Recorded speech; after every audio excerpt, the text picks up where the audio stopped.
There was a time when action RPGs were just Diablo clones. That time is long past. The hack-and-slash genre has expanded to include everything from Souls-likes to roguelikes to Platinum-likes, whatever you... Devil May Cry-like? I don't know. There's a lot to see out there, and frankly, a lot of it looks awesome. Hi folks, it's Falcon, and today on gameranx, 25 new action RPGs we'll see in 2026.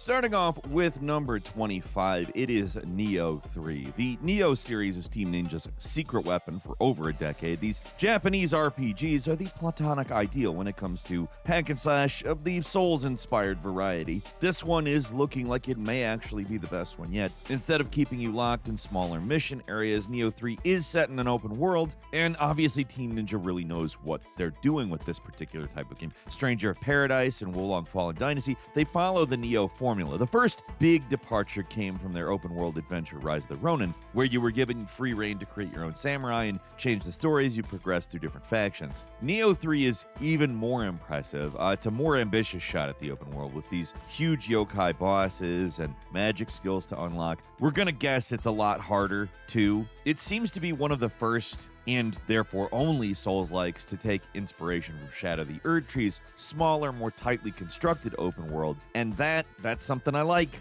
I'm eager to taste what Team Ninja is cooking this time. If you're eager to hear more gameranx lists, a subscription would be the right way to go for that. I have to ask you to give us one. Most of you watching have not subscribed, so there is a shiny little subscribe button down below the video to click. We would appreciate it an absolute ton for that. It's doing a huge solid for us. And number 24 is Blood of the Dawnwalker. It's here to save vampire games as we know them. Vampire the Masquerade Bloodlines, well, drained all the blood out of this dark fantasy genre, and we're hoping Blood of the Dawnwalker does a bit better. Not that Bloodlines 2 has no redeeming qualities, it's just not good. I think I'm gonna go with that. Blood of the Dawnwalker is an open-world action game that promises more reactivity from your actions. Early previews put a lot of emphasis on story choices and how you shape your vampire character to tell a story. You can protect your humanity or embrace your darker self, and that's a theme that was explored quite well in Vampire, with a Y, the vampire game from Don't Nod. You could literally complete that game without drinking an ounce of blood. Hopefully Blood of the Dawnwalker forces us to make some tough choices in a similar way. Another nice feature is the day and night cycle. During the day, you're a weaker human that fights with a sword and a handful of magical hexes like with Witcher 3, and at night, you'll explore the Carpathian Mountains as a fully formed vampire.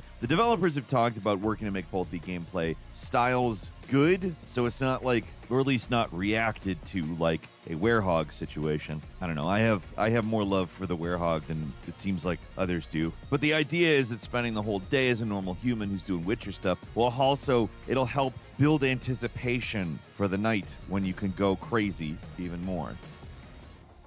At number 23 is Control Resonant. A lot of people calling this a sequel to Control. I'm almost thinking of it as a spin-off. It is not what we expected to see as the next Control game, that's for sure. It's a continuation of the story, but we're also seeing basically a different type of game. I have a feeling it's going to be some kind of a sub-series of Control, which would be great because the more Control there is, the better. But anyway, this shows Manhattan infected by the Hiss, which is this resonant virus being thing from the first game. Instead of using guns, though, they've opted for melee combat. We look at this game and we're not really sure what that means. Like, some of it looks very like Devil May Cry, some of it looks a little Souls-like. I don't know exactly what or why or how or what we're dealing with. But the game does look amazing, and it continues the plot of one of our favorite games of the last generation, so I'm there no matter what. When Remedy is working on something they love, the developers do not miss, so this is probably one of the most anticipated games of the year. We're crossing our fingers it doesn't get delayed,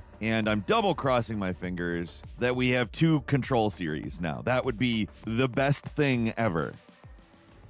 And number 22 is Onimusha, Way of the Sword. Capcom returning to this franchise after a long dormant period of time, and we could not be happier. Onimusha, they're these dark fantasy adventures that started off as kind of samurai spin-offs or just spins on Resident Evil. The later games dropped the horror and focused completely on the combat. Way of the Sword seems to be a bit of a fusion, throwing you into a horror-ish adventure against bizarre monsters while also giving you the tools to fight swarms of strange enemies. Looking at the early gameplay that's available, it looks like a more grounded version of Devil May Cry's combat with a more carefully timed parry type thing going on. Like, look at the blue glows. This is a parry game. The graphics here are AAA, the way Capcom has been doing effortlessly since Resident Evil 7. And based on the other games that Capcom has developed internally, we're doubtful this will lift too much from Dark Souls. It's impossible to ignore Dark Souls in terms of the influence on the ARPG genre, but it's nice to see developers that know what they're doing forging their own path. Like Nioh 3 looks a lot closer to a Souls-like, but Onimusha looks pretty different. We'll know more when it releases this year. And number 21, it's Clockwork Revolution. Microsoft puts on a top hat, straps on their goggles, and puts big spinning gears on everything. With the most steampunk game we have ever seen, Clockwork Revolution is a first-person action adventure set in a very stylized steampunk world. Pretty odd.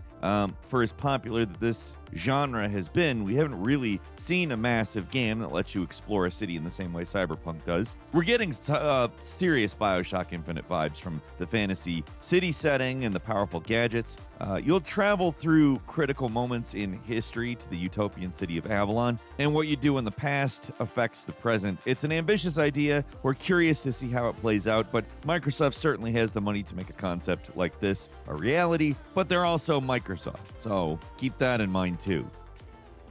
At number 20 is Surfpunk, the gnarliest new action RPG we have seen in quite a while. Instead of fighting goblins in a dank dungeon, you're riding the tide and fighting inky pirate skeletons on the most saturated beaches of all time.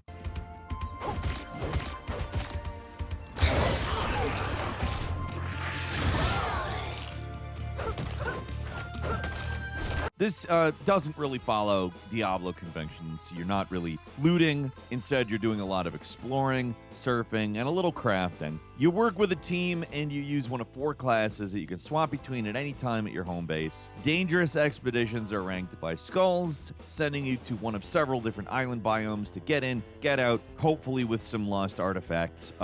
You need to have friends watching your back in order to get out, well, easily anyways. From what we've played so far, it's a game made with teamwork in mind. If you're a solo adventurer, we'd recommend maybe finding a few bodacious buds to help you retake the flooded world. Surfpunk is one of the most polished, high-quality games on this list. The graphics, music, and theme instantly set it apart from all the dark fantasy stuff that you generally see in action RPGs, and the short demo gives you a great idea of what this game is like.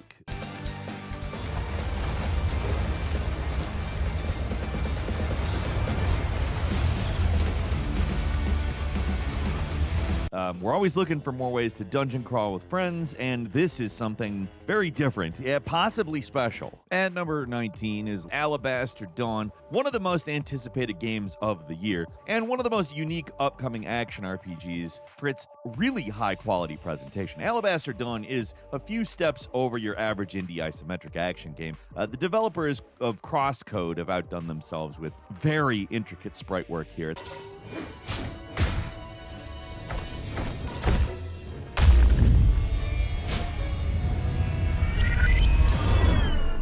It's not just the environments, the characters move with silky smooth frames, impactful combat animations, really good stuff. Alabaster Dawn is closer to Legend of Zelda than Diablo. You're exploring a vast map, fighting monsters, defeating bosses, collecting new weapons. Fighting enemies earns you experience points that you can spend on new combat abilities that obviously changes what you're capable of pretty significantly. Like you can launch a salvo of arrows or perform parries after a perfect guard, etc. The real-time combat feels really responsive for an isometric title, and the bosses we've faced so far are a really fun challenge that I don't think it's overwhelming.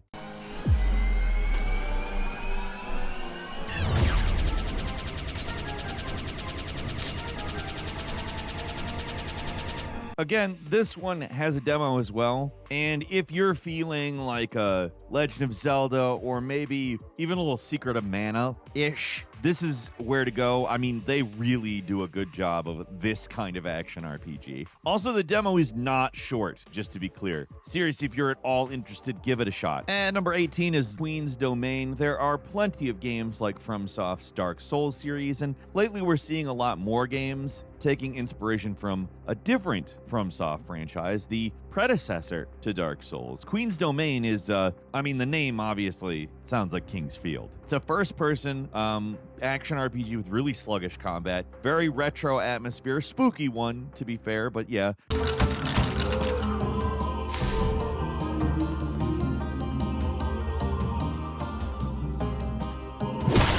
Queen's Domain dumps your royal butt on an island full of monsters and mysteries to uncover. These games, like this genre, it gives you very little direction. And they give you the rustiest sword imaginable to fight back against bizarre monsters. Survival takes patience, careful management of your gear, and a whole lot of gumption. But this game does throw you a bone by giving you 3 weapon slots and throwable daggers, which is more than you might expect. Queen's Domain recreates a lo-fi PS2 atmosphere where you're carefully approaching every weird bug monster, and every hidden path can lead to a bonus weapon or a powerful piece of gear. Games like Queen's Domain, I said it once, and I will say it a second time, they require a lot of patience. You feel like you are walking through frickin' molasses. It's an acquired taste, but once you have the taste, you want more. It's slow, but it's definitely got a charm, all its own.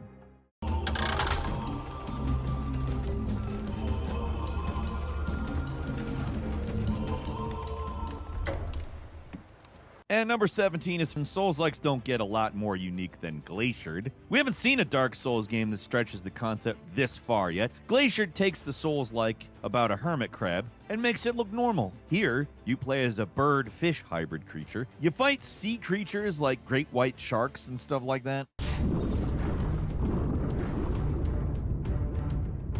Worry's been taken out.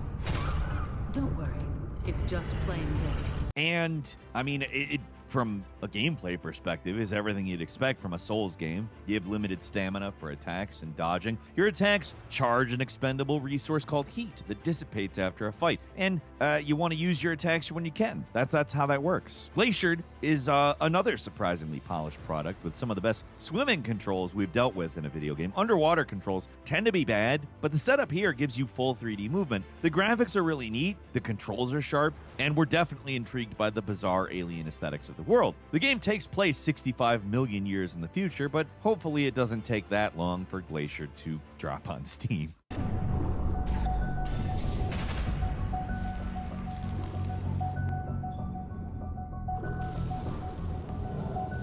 And number 16 is Scavland, maybe. I don't really know how to say it. It's a hardcore survival spin on the ARPG. It's a post-apocalyptic isometric shooter. You play as a vulture that explores a vast open world with deadly surprises around every corner. There's loot, and it's everything. Guns are the only way to defend yourself. Ammo is scarce unless you're hunting other bandits. Bandits can shoot you too, which makes them some of the scarier encounters in the game.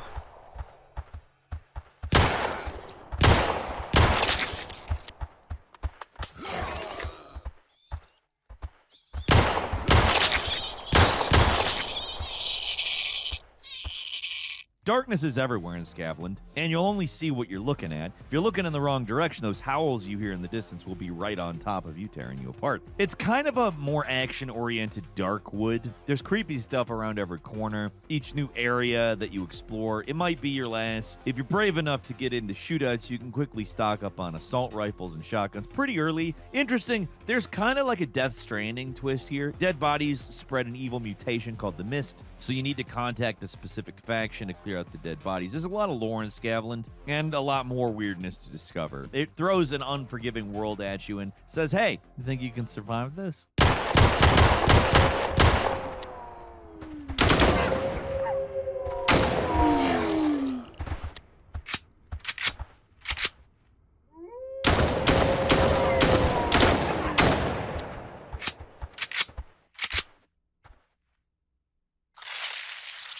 And number 15 is Key Fairy. If the other games on the list aren't unique enough for you, we present Key Fairy. This game is tagged as an action RPG on Steam, but there's no XP, there's no loot to grind. Key Fairy is a hand-drawn isometric action game where you fight enemies by dodging them. Your dancing Key Fairy character is always on the move. Your grappling hook makes you move faster. You need that extra mobility because every encounter is a dance to avoid taking too much damage, let's say.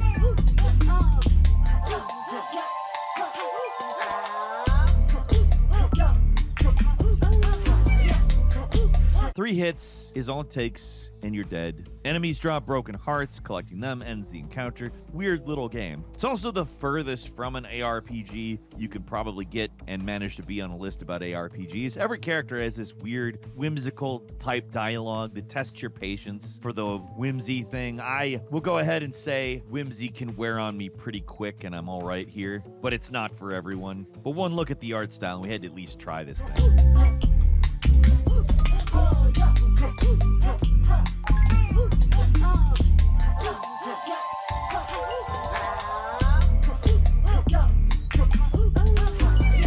And number 14 is Carbon. If you're looking for something a little close to Diablo, Carbon scratches that itch with the cyberpunk flavor. Instead of choosing classes and fighting through hordes of fantasy monsters, though, Carbon throws you into a sci-fi undercity with a handgun and a whole set of sci-fi weaponry. You'll be swapping out cybernetics and using energy shotguns to wipe out waves of zombie mutants. There's a chunkiness to Carbon that's refreshing in an age of quick dodges and parries. It's maybe closer to old school Diablo games than you might even expect.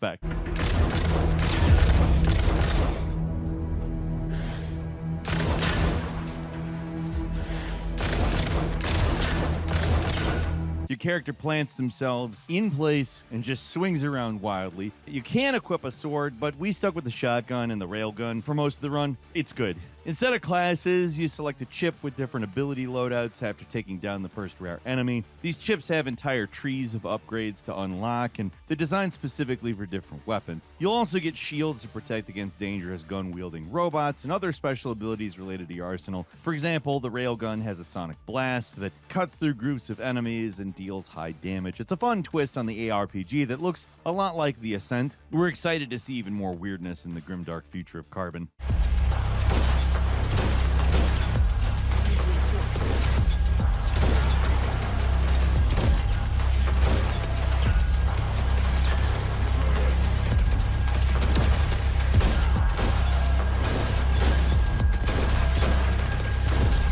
And number 13 is a Vortex. This throws us even further into the future. Instead of equipping a little guy, you're equipping a full space cruiser. It's a roguelike action RPG that takes a messy space battle and then throws another one at you and another one, etc. You blast aliens, you collect cargo, upgrade your weapons. There's 4 classes, co-op is encouraged, and if you take the wrong path, you can end up against armadas of enemies that you will need friends to take on.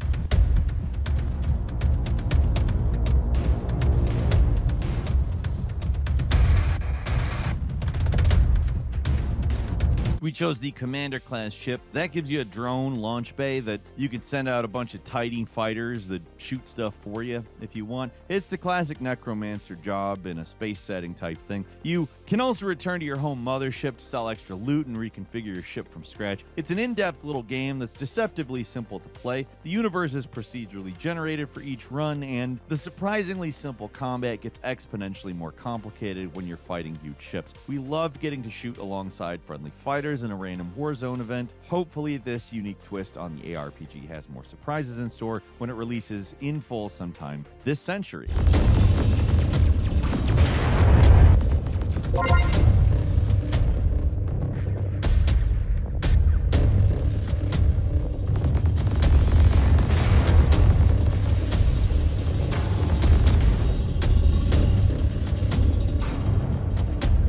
And number 12 is Besmirch, basically a horror-inspired Stardew Valley. At least that's how it starts. It eventually becomes an isometric fight for your life. It's a pretty unique mashup. It is an action RPG, a survival horror game, and a farming sim all at the same time. It takes place in the cursed village of Besmirch. You have to restore a farm to earn cash. Then you explore the wilderness to discover something much worse.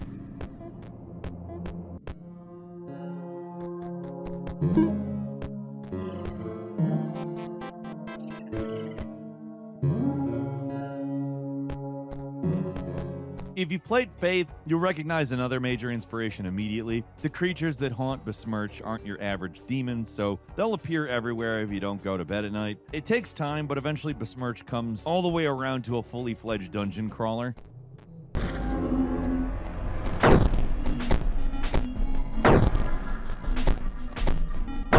Once things get dark, strange creatures attack, and if you're exploring a creepy cave on your property, it's gonna lead to bizarre monsters. You gotta protect your home with a crucifix. There's twisted clowns that will slip in through your chimney otherwise, etc., etc., etc. You get the point. A fight can happen pretty much any time in this game, and the sickle you're carrying is useful for more than just harvesting crops. The genre mashup is refreshingly twisted, and we're eager to see how far the developers take this.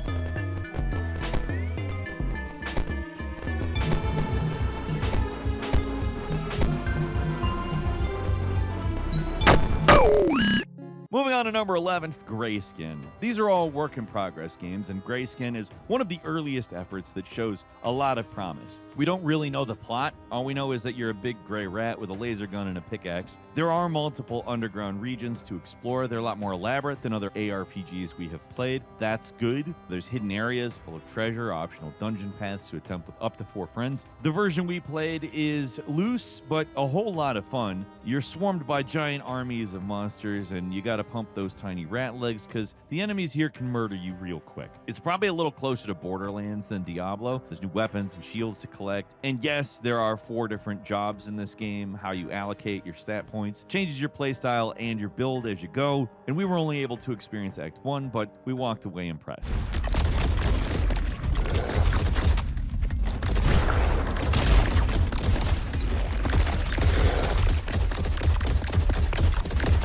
This is a very early alpha version of the game, and it's not just a Pillars of Eternity ripoff. We're not really sure what it is. We do know that it is unique, it is weird, and it's worth it. And you're worth it too. Number 10, it is Mortal Shell 2. It was an indie Souls-like with good ideas. We enjoyed the original back when it released in 2021, but Mortal Shell 2 might be the real deal. The first game, it featured a really memorable world. You got a forest hub, and you got different Souls-like locations and blah, blah. Ice caves, volcano dungeons, giant temples. You get the gist. The designs were just strange enough, but the janky combat got in the way of the fun exploration. If Mortal Shell 2 can tighten up that gameplay and unify the experience a little better, we're on board with more freaky monster designs and weird world building. The trailers show intricate weapon combat, even bigger, darker creature designs with more freeform areas to explore. It's probably not going to be the best of 2026, but if you're down for more dark fantasy nonsense, Mortal Shell 2 belongs on your list. And number 9 is Light No Fire. This game has a lot to live up to. It's the next big game from Hello Games, the creators of No Man's Sky, and it's got spiritual sequel vibes all over this thing. Light No Fire promises a procedurally generated fantasy world that's the size of Earth, and trailers show something that looks infinitely more interesting to interact with than other randomly generated planets. Games like Starfield use computer-generated planets to pretty boring effect, and even planets in Hello Games' No Man's Sky look pretty basic in comparison to the beauty shots here in Light No Fire. It's a survival sandbox game like No Man's Sky, but it's all on a single planet, which that's enough to get me intrigued. Considering how poorly the launch of No Man's Sky went initially, we're sure Hello Games don't want to repeat that disaster. But also, we can't really help but be a little skeptical of what Light No Fire is showing off. When a game looks too good to be true, it often is, but the developers have quite a bit of experience creating memorable worlds through procedural generation, more so than probably any other developers currently working. If anyone can pull this off, it is Hello Games. And number 8 is Soulframe. Talking about fantasy versions of sci-fi games, let's talk about Soulframe. From the makers of Warframe, Soulframe is the same thing, but with bows and arrows instead of submachine guns. Digital Extremes expanding on their very successful free-to-play game by reinventing the MMORPG, taking out all the menus, giving a big world to discover on your own. Where Warframe is famous for its slick, super-fast movement, Soulframe is a little more measured. You can still work with allies to fight hordes of enemies, but you don't move like a techno ninja. The combat is more deliberate, the storytelling is more immersive, and at least those are reports that we have heard from players in an extremely early alpha build of the game. Seeing how successful Warframe is, and how experienced the developers are at supporting these games post-release, it's probably going to be good. Like, easy recommendation if you're looking for a free-to-play MMORPG. It's definitely gonna be at the top of this specific genre. At number 7 is Phantom Blade Zero, one of the slickest action games on our list. Phantom Blade Zero is a highly anticipated Souls-like. It's got a HUD that kind of tells us everything we need to know about how the game plays. Maybe the better term would be Sekiro-like. It's got all the hallmarks of that much more fast, hardcore type action. I mean, not that Sekiro isn't a Souls-like, but yeah. Phantom Blade Zero is inspired by Chinese martial arts, the wuxia tradition, the dark fantasy spins on folklore monsters, that kind of stuff. We've seen it with games like Wolong Fall of Dynasty or Black Myth Wukong. Phantom Blade Zero looks a little more polished, a lot more fast, and a lot more stylish, though. The trailer has those wobbly swords. Love a good wobbly sword. And the decapitation weapon called the Flying Guillotine. That's all I need to be hyped. And number 6 is Gothic 1 Remake. Gothic's one of those beloved RPGs that never really broke through to the mainstream. The first one is a favorite for people that really, really love oddball Euro RPGs from a really specific time, and this remake aims to share that love with the rest of the world. Considering how many wish lists the game has on Steam, a lot of people are actually really, really interested in returning to the world of Gothic. It's had a rocky development, though. An early demo was available years ago, and it left a bad impression with a lot of fans. It's a difficult game to remake because it's so open-ended. In Gothic, you're a prisoner dumped onto a fantasy island and left to your own devices. There's multiple factions to join, and the game is specifically cruel to the player at the start, forcing you to play the bribery game or instantly losing fights because you're so weak. Most modern games want you to feel powerful, but not this one. Games like Kingdom Come Deliverance to prove players can deal with a challenging game. If Gothic 1 Remake can recapture the amazing sense of progression from the original and polish up some of the jank, it's a must-play for this year.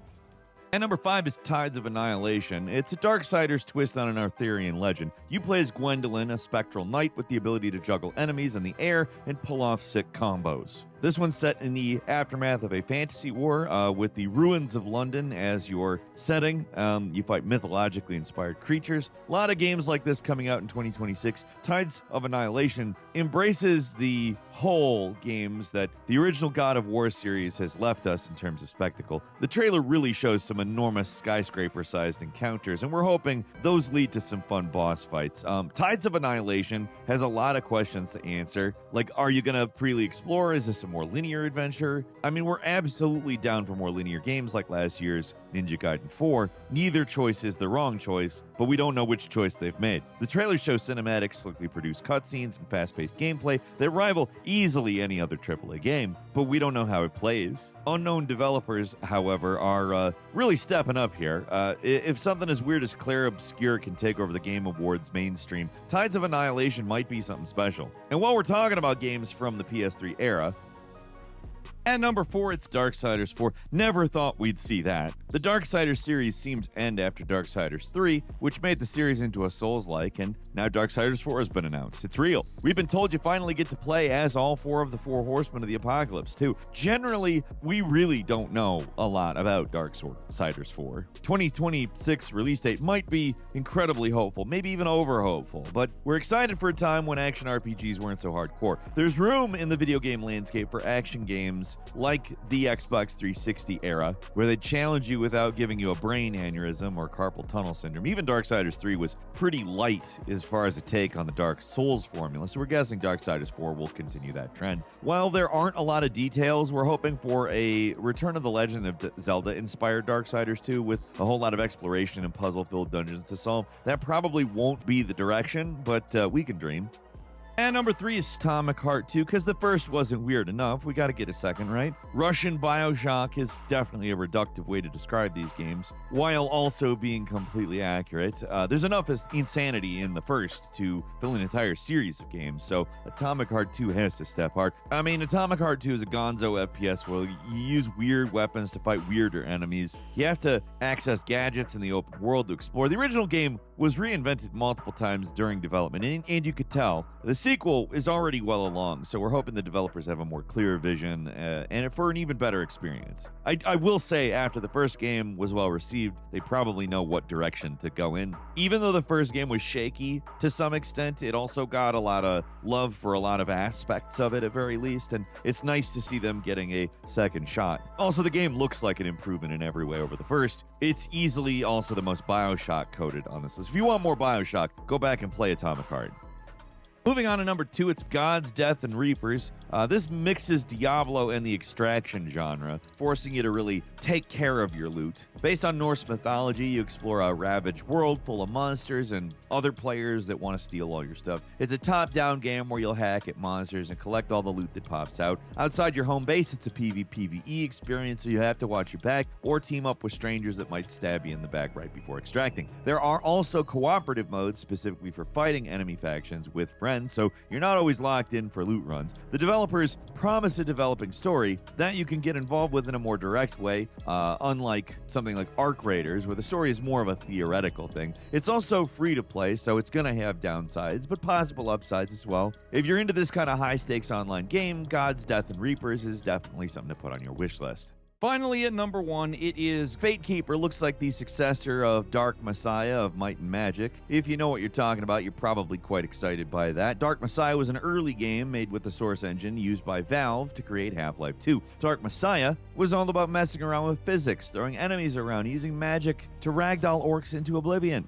Early footage of Fatekeeper has the same vibes. It's also old school in a lot of other ways, too. Very handcrafted looking world, completely first person. Don't expect flashy, super fast combos, but, building out character stats and unlock different schools of magic, enhancing weapon skills, that's the kind of thing that you're looking here. It looks like the kind of big budget game we just don't see often in the modern era. It's strange to say that a beautiful, detailed, and highly competent first person brawler looks stripped back and simple, but that's what it looked like. This is a THQ Nordic production, so it does have that Xbox 360 stink all over it, but we like that stink. That's a favorable stink. I don't know. Leave us a comment. Let us know what you think. If you like this video, click like. If you're not subscribed, now's a great time to do so. We upload brand new videos every day of the week. Best way to see them first is, of course, a subscription, so click subscribe. Don't forget to enable notifications, and as always, we thank you very much for watching this video. I'm Falcon. You can follow me. I'm Falcon. Join the 1% Club by clicking the join button down below. That gives you access to our weekly Falcon Show podcast, which is a load of fun. Thanks a whole lot, and we'll see you next time right here on gameranx.